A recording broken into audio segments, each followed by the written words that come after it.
wonderful blessing of having an office talagang here in downtown Davao. The company has only been open 6 months and yet we're all the way in Mindanao na. Can you imagine? Yes. Grabe si Lord, nakakalula.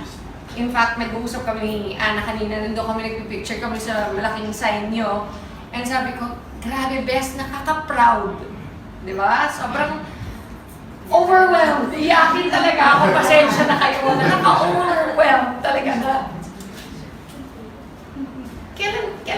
Ilan years na ba tayo nagkakilala, Bes? 2014. 2014. In 2014, nasa ibang company kami, ang dami namin hinanakit, alam niyo yung mga gano'n na pinagdaanan and everything. Pero, totoo pala yung sinasabi nila sa Bible na yung baptism of fire. Thank you, Bes. Di ba yung kailangan dumaan ka talaga minsan sa hard times para ma-appreciate mo rin. Eventually, yung pagdating nung lahat ng blessings ni Lord. Yes. At huwag mong i-take for granted. Yes. Mag-share lang ako ng konti. Sorry ha, sobrang emotional talaga. Ay. Whew! Time out. Okay. In year 2000, 2001, na-diagnose po ako ng breast cancer. Stage 2, right breast. Nakikita niyo, buo na ulit. Pinabelo ko na yan. And in 2001, stage 2 ako, I had to remove a large part of my right breast kasi nandun yung tumor. And sinabi po sa akin na cancerous siya. And 30 years old pa lang ako noon. So ang feeling ko, ang bata-bata ko pa, mamamatay na ako. Diba? Alam niyo siguro yung fear, lahat tayo, meron tayong fears. Pero yung, imagine niyo na lang yung worst fear ninyo, i-magnify niyo by 1,000,000%.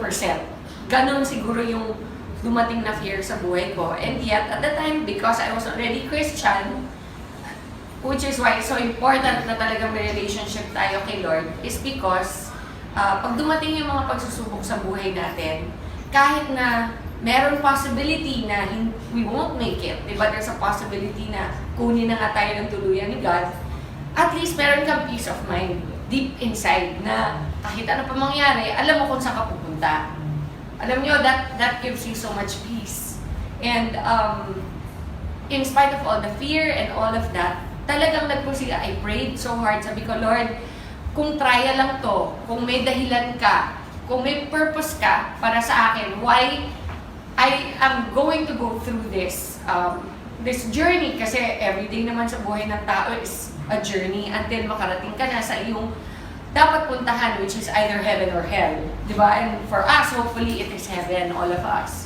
And during that journey, I prayed so hard that He would show me the reason why He allowed that to happen in my life. And that is when, after my first chemotherapy, where I lost all my immune system, ang average po ng immunity ng white blood cells sa katawan ng tao is between 15 and 20,000. Ang akin po, bumagsak ng negative. As in, walang-wala na. Ubos. In fact, so much so na kapag may pumasok na nurse na may sipon or nanggaling sa isang restaurant na meron siyang hinawakan na bagay na may virus or whatever, pwedeng ipasa sa akin, for sure I'll die. It was that bad, my immune system. Naka-reverse isolation po ako sa hospital, which means naka-bubble. Yung kama ko, naka-plastic siya. So, bawal kahit anong virus na makapasok po dun sa room ko. Kasi my health was so detrimental na even somebody na kakatawa man na nagkulangot sa labas at pumasok sa kwarto ko, pwede na akong hawaan ng whatever virus at mamatay ako. It was during that time that I begged my doctor to allow me to have a laptop. Kasi, imagine niyo, kunyari, itong stage na to, naka-cover ng plastic. Okay? At ako'y nasa loob, in a bed. Ano magagawa mo doon? Wala. Sabihin mo, can I borrow a book? The book, they don't know where it came from. So, they don't know kung may nag-handle na may virus. So, bawal. Can I watch TV? You cannot watch TV kasi, alam nga, ipasok nila yung TV sa loob ng bubble mo. So nothing, bawal lahat. Ang pinag-pray ko talaga, Lord, bigyan mo naman ako ng laptop. Kahit ano lang, para meron akong nagagawa sa loob. And they had to buy a brand new sealed laptop and give it to me inside. It was a nurse that came, she was naka-rubber outfit. Alam mo yung mga uniform ng nurse, di ba? Blue. Pero ito, yung nurse ko, naka-blue pa rin siya, pero rubber yung uniform niya. Okay? As in plastic na makapal. Yun ang suot niya. Pinasok niya, naka-seal yung laptop, binuksan ko. Fortunately, may outlet sa loob ng bubble ko. So, nakapag-laptop na ako. And that's where I started to research for myself. What is cancer? How can I help my immune system? Lahat ng kinocomplain ko sa doktor, alam nyo, pag nagkikimo kayo, may 100 problems that come with it. Sabi nila, chemo is supposed to cure your cancer. But they don't tell you that it kills your immunity. Okay? 100%. They don't tell you that one of the major side effects is pounding headaches every day. So, di ba habang nagagamot ka for your cancer, binibigyan ka naman ng ibang mga problema. So, pag nag-complain ako ng masakit ang ulo ko na para akong may migraine, magdadala ulit another gamot. Na yung another gamot naman na yun, nakakasuka. So, the whole day, nagsusuka ka.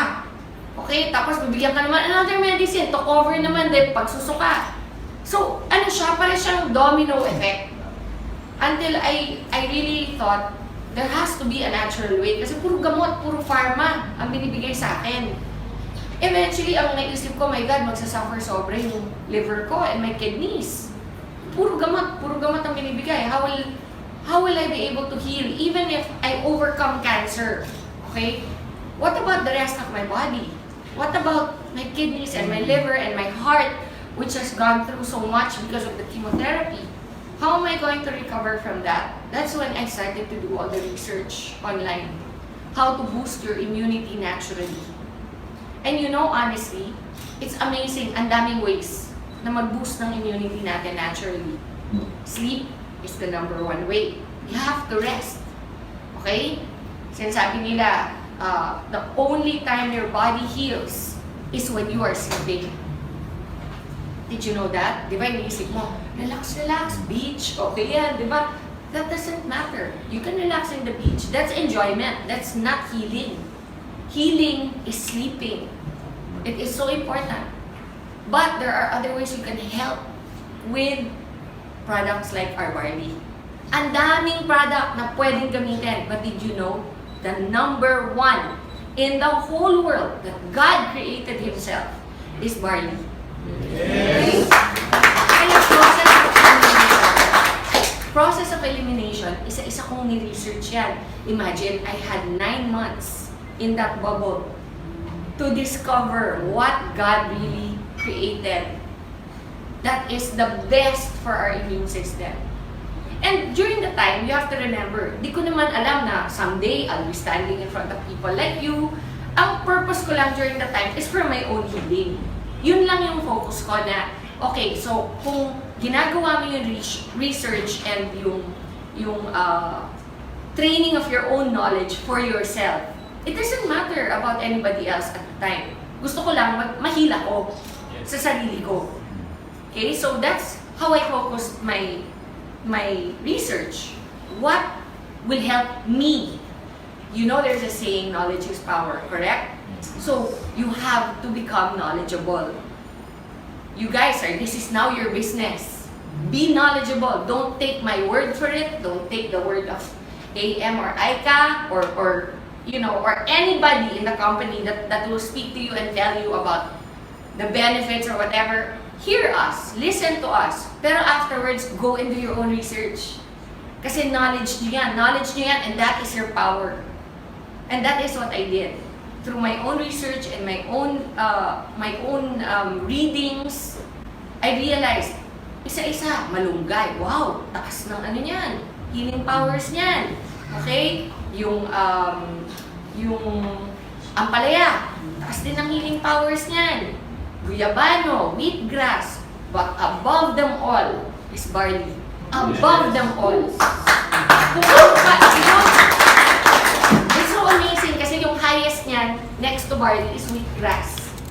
And yet yung wheatgrass is only half as powerful as barley. Half! So everything else is below that. Berries are very high also. Okay? Pero the best way to boost your immunity is through barley. And so, since alam ko na kung anong barley, kung ano yung pinaka-best way to boost my immune system, next step, aling barley? Daming klaseng barley from all over the world. Okay, meron India, may China. Actually, barley can be grown in any cold country. May US, okay, everywhere. New Zealand. The best is from Australia. And only one place in Australia grows barley. Why? Because the weather, the soil, the way it is planted and harvested, the way it is treated in the plant, so that the integrity and the purity of the product itself, of the plant itself, is contained 100%. So pagdating po sa packaging natin, everything, until it gets to your table, until you open it and put it in your glass, it is still 100% there, as if it was the day they harvested it itself. That is how amazing our barley is. Now, how does barley affect people? We're not a pharma company. We don't do a million tests. We believe in what God says. He promises certain things, and try it. What have you got to lose? For me, I was already in the hospital. Nasa hospital na ako. Lahat ng sinasabi ng doktor, ginagawa ko na. Lahat ng gamot, tinetake ko. And yet, bakit? Hindi nila ako mapagaling the way nag-recover ako nung nag-barley ako. Yes. Kaaway ng mga doktor ang mga natural products. I have to be honest. Because they don't make money from natural products. That's the beauty of I Am. I Am has made it available to you so that you can make money from natural products. You know, during my first chemo, I was in that bubble. I was thinking already things like, pag namatay ako, kamusta kaya yung anak ko? Sino mag-aalaga? All the things that you don't think about when you're 30. And I was already thinking, and accept ko na, okay naman daddy niya eh, kahit hibalay kami. Mapapalaki niyang mabuti yan. Andiyan naman mama ko, my sisters, di ba? Little did I know that God had a plan. That someday, what now? That was 2000. 17 years later, I would be here with you. Yes.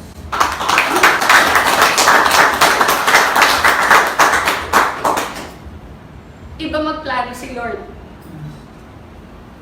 Do not assume to know. You, grabe, for me, kaya ako very emotional kasi it's so real for me. It was a time when I really thought natapos na yung buhay ko. And then, every single time meron ganito na gathering or yung launch ng I Am natin, di ba, yung sobrang grateful ako na, wow God, binigay mo pa rin sa akin itong opportunity na maka-share. Even if the worst thing happened to me in my life na because of that cancer, because of that experience, andito ako ngayon. Nakakatulong sa maraming tao through I Am. Diba? Sobrang nakaka-overwhelm.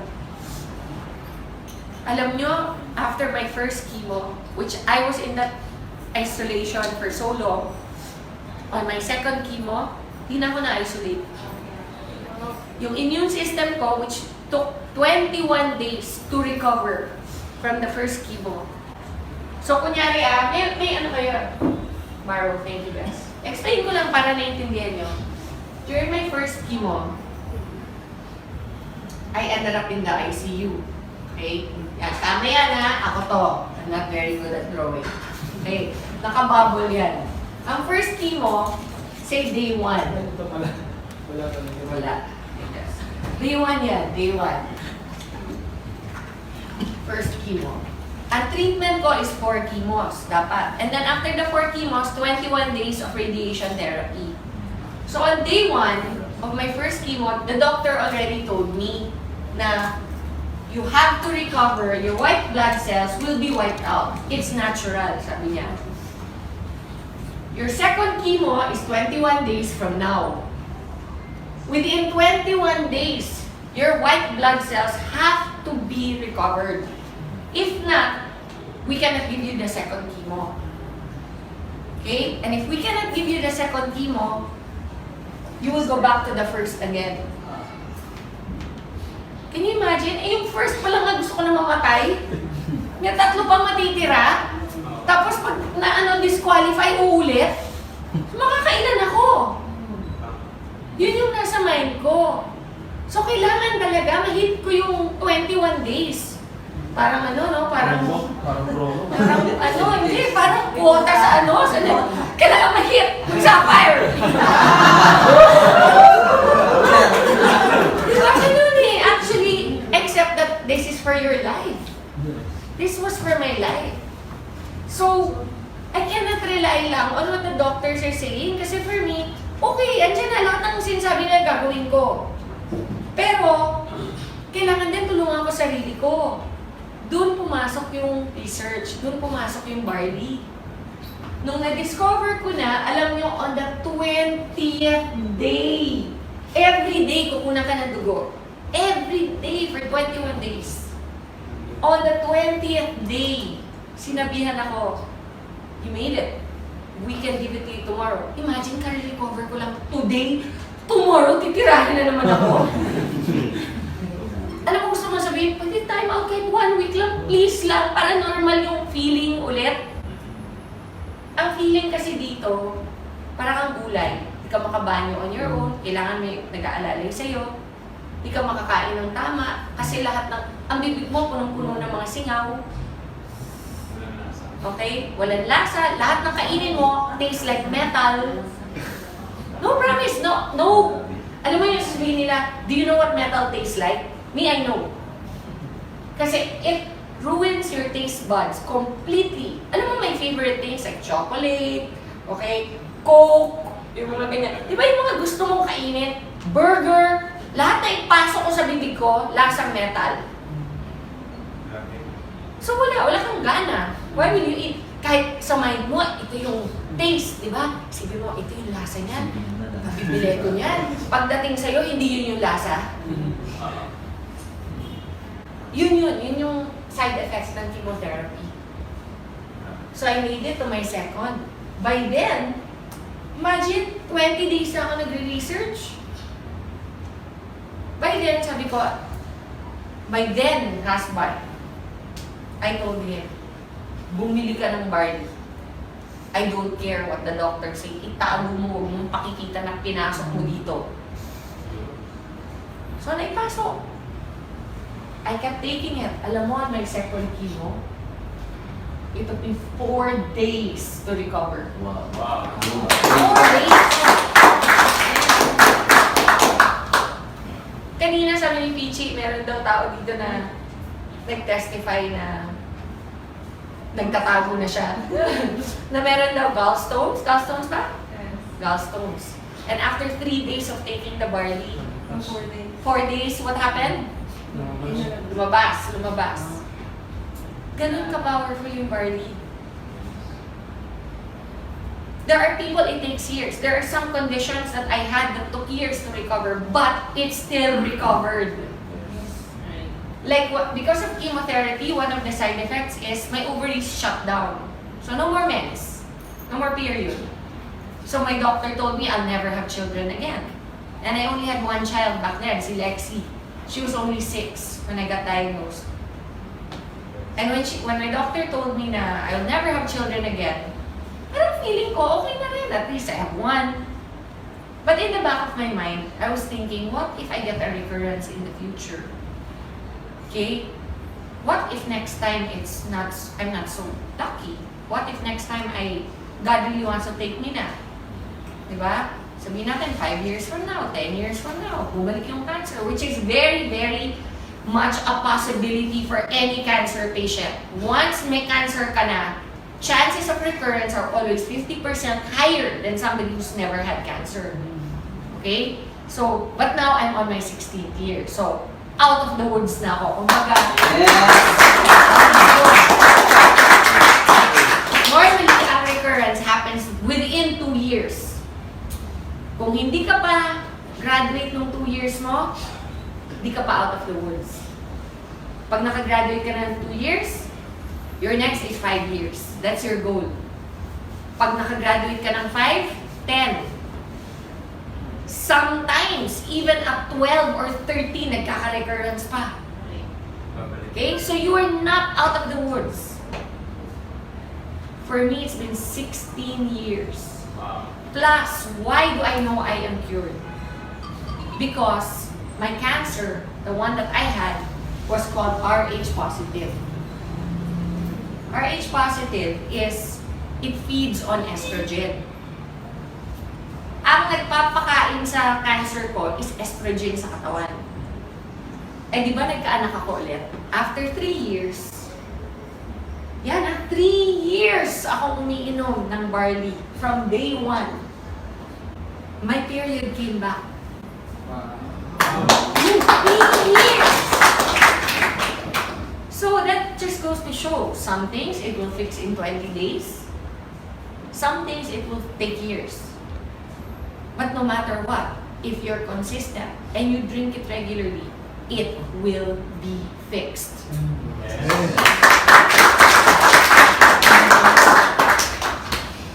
So on the 3rd year, I got pregnant and I have my son.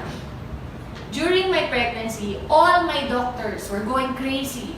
Nako, that's so dangerous. You have to have a medical abortion immediately. You have to do this, you have to do that. Nako, you cannot. You're a cancer survivor. Do you want to get cancer again? Yun yung sinasabi sa akin. Because nga, when you get pregnant, what goes up in your system? Estrogen. Correct? When estrogen goes up, I'm feeding the cancer. So whatever is dormant, whatever is sleeping in my system will wake up again. And it will be fed. And I will get it again. Yun yung fear. Even my mom, iniiyakan ako. Hindi daw ba sapat na pinadaan ko na sa kanya one time. At uulit pa ako. I'm so selfish. Lahat! I heard it all. You're a selfish person. You're only thinking of yourself. Lahat yan. Sinabi sa akin. But you know, I knew. In my heart, I knew. God will not allow this if there's no purpose. Yes. And you know, now my son is 12. Imagine he's 12. What if I had an abortion? He'd not be here. You know? And he brings everybody so much joy. Not just me, my mom, my daughter. And you know, when I found out I was going to have another child, you know, I knew in my heart it was going to be a boy. Hindi ko pa alam yung sex. Pero in my heart, I knew God promised. He said to me, you're gonna have a son. You know, from the day that I knew I was pregnant, alam ko lalaki.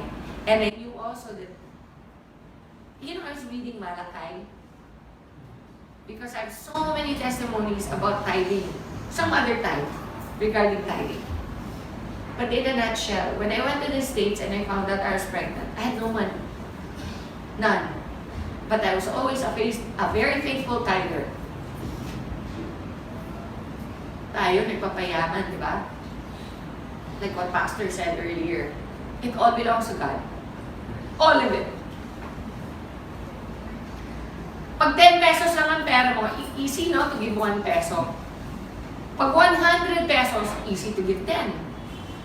Pag 100,000 na, madali pa bang magbigay ng 10,000? Or, pag 1 million na, kaya mo magbigay ng 100,000? Harder, di ba? Why? It's relative. It's the same ratio. Why does it become harder? I remember there was one time I earned 1 million pesos in one TV show. I went to church. Andun si Connie Reyes. Naka-ready na yung check ko ng tithe. Pero, hindi ko mabigay sa church. Sa Victory. Lumapit ako sa kanya, sabi ko, Connie, I made na the check. But parang I can't give it. It's heavy in my heart. Sabi ko, parang ang bigat ibigay. Sabi niya, come on, Ton. Sabi niya gano'n. So, alam mo yung hawak yung, ito yung cheque, ito. Here, Con. Baka mo. Ginaganyan na lang. Ipaganyan na ako sa kanya. Promise. Alam mo, she reminded me, sabi niya, you cannot outgive God. Yes. When I got sick and I had no money to pay for anything, I was in America. I blindly applied. Blindly. I'm not entitled. I'm not an American citizen. I blindly applied for medical aid. And I got approved. My entire treatment was free. Woo! And you know what? I remembered that moment that I gave that check to Connie.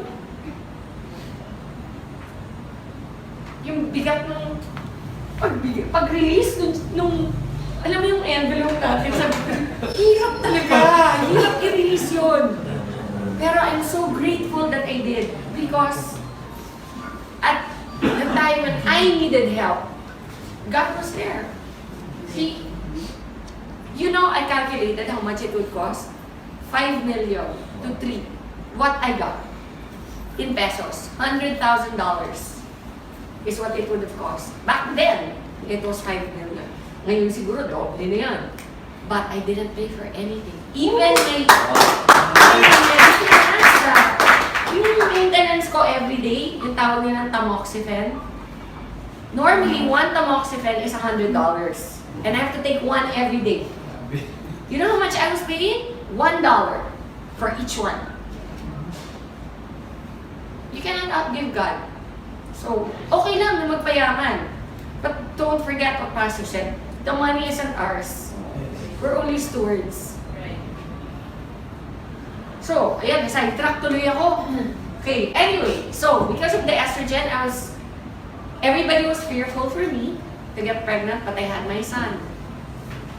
And he's completely well. Alam mo, I only have one breast to breastfeed him. Because they had radiated my right breast. So when they radiate, I actually asked my doctor, how's that? What if I have another, eventually if I have another child, you're never gonna have another child. Alam mo when somebody speaks into your life like that, how hard it is to receive and accept. But what if? No, you will never. No, but I'm just saying hypothetically, if. Don't do that to yourself. It's never going to happen. Ang kulit talaga. Alam mo yung ganun ang demonyo eh. Ganun ang demonyo. Promise, they steal and they lie. They steal your joy. And you don't let them. And even though he probably was an atheist, I looked him straight in the eye and I said, I rebuke that in the name of Jesus. I will have another child. And when eventually I got pregnant, 3 years after, I was already here. I was so excited, I called him. My oncologist in the States, I called him. Hirap pa get through. Dami, that oncologists in America are one of the richest. Because people get cancer all the time. So they always have patients. It's a business. Normally, they don't even know you. They don't remember your name sa dami. Pero ako, natandaan niya. Kasi number 1, I'm not from there. I'm from the Philippines. Number 2, maganda ako eh. What can I say? Diba? I must have made an impression. Diba? Number 3, which is probably most likely the reason why he remembered me, I was his youngest patient. Okay. I was only 30. Most of his patients are 60, in their 50s, ganyan. Siyempre, siguro, tuwing ako yung papasok sa office niya, happy siya. hindi masyonda yung pumasok, di ba? Hindi Jurassic. So, nagkaroon kami ng banter nung aking doktor. And I called him. When I called, I got his secretary, and the secretary said, "Oh, who is this, please?" Sabi ko, "This is Maritoni from the Philippines." "Oh, one moment, please." Ang bilis, sumagot yung doktor ko. Sabi ko, "Hi, Dr. Cooley, do you remember me?" Sabi niya, "How can I forget my beautiful patient?" Sabi niya, "What is something wrong? Are you having a recurrence?" Kasi normally, tatawag ka lang muna sa doktor mo kapag nagkaroon ka ng problema ulit, di ba? Sabi ko, "Oh, no, I'm perfectly fine, thank you very much. But I just wanted to call you because I remember how you told me I would never have a child again. And I just wanted to share the good news with you that I'm going to have another child." Those were my words, "I'm going to have another child." There's silence on the phone, no? And then he goes, "Well, you know what? I'm really glad you decided to adopt." Ganon siya ka-certain that I will never be pregnant again. So I said, no, Dr. Cooley, you don't seem to understand. I'm pregnant.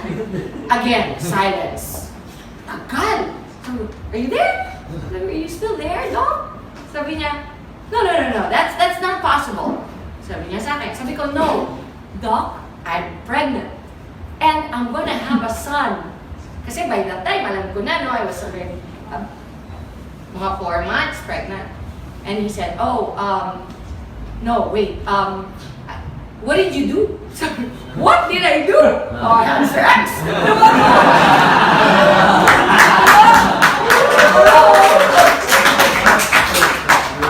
No, but, you know, I said to him, "Nothing, I didn't do anything." He goes, "No, you must have done something." So, siguro kala niya medical procedure or something. So I said, "No, I've been taking a supplement for a while, and it's called Barley." And ako yung nag-educate sa kanya about what I had done this whole time, from day one. Sabi niya, "Oh, you're a sneaky one." Sabi ko, "But it worked." And sabi niya, "Oh, well, I'm very happy for you.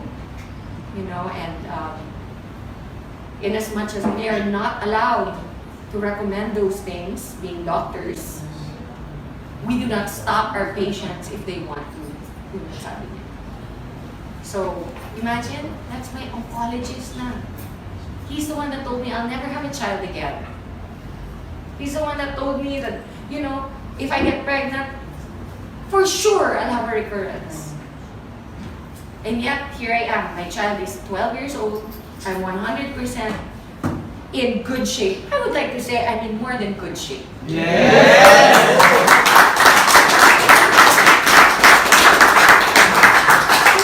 Sinishare ko lang to para malaman niyo kung saan nag-umpisa yung barley natin. It has come a long way. When I first met AM, you know, and he told me he was interested in the barley, parang protective pa ako. Di ba yung parang ayokong i-share? Kasi parang ang feeling ko, baby ko to eh. This is my baby. This is what helped me survive. And then after a year of friendship that developed between us, I could feel where his heart was. And I knew that his purpose was aligned with mine, which is that we want to help people. We want to help people get better. We want to spread the love of God more than anything. And one of the ways, ironically, is through one of the toughest things I've ever had to go through in my life. And something that I discovered during that time. So, you know, it is an honor and a blessing to be able to provide the barley that helped me to I Am Worldwide. So do not ever, I mean, if you have any questions, we're always available to let you know. You know, I always encourage also members. Kasi minsan may mga nagpa-private messages sa mga social media accounts ko. Simple things like, pwede ba ang barley sa diabetic? You can Google that. I am not your only source of information. Tama lang. Okay? It is in the internet. That's why I am proud to tell you, grabe ang galing ng barley natin. Kasi hindi lang po sa akin dapat manggaling yung believe din nyo. Ako lang po ay testimony. This thing that you see in front of you is the reason why I'm living proof that it works. Okay? But go and do your own research. Find out. Maybe, mas may alam pa kayo eventually kaysa sa akin about what barley can do. Yes. Diba? You know, I've had people take barley come up to me and say, "Hoy, alam nyo, yung anak ko, congenital ang heart disease niya, ganyan-ganyan." And then, we just kept giving barley and eventually it healed. I didn't know that barley could do that. Kasi I'm not naman a doctor or a nutritionist. I'm just a person who took this beautiful gift of God and it worked for me. And that's why I want to share it. I want to let you all know that we are here to support you in every way. It will not only give you great health, it will give you great pockets. Yes. Yes. God bless you everyone. Thank you.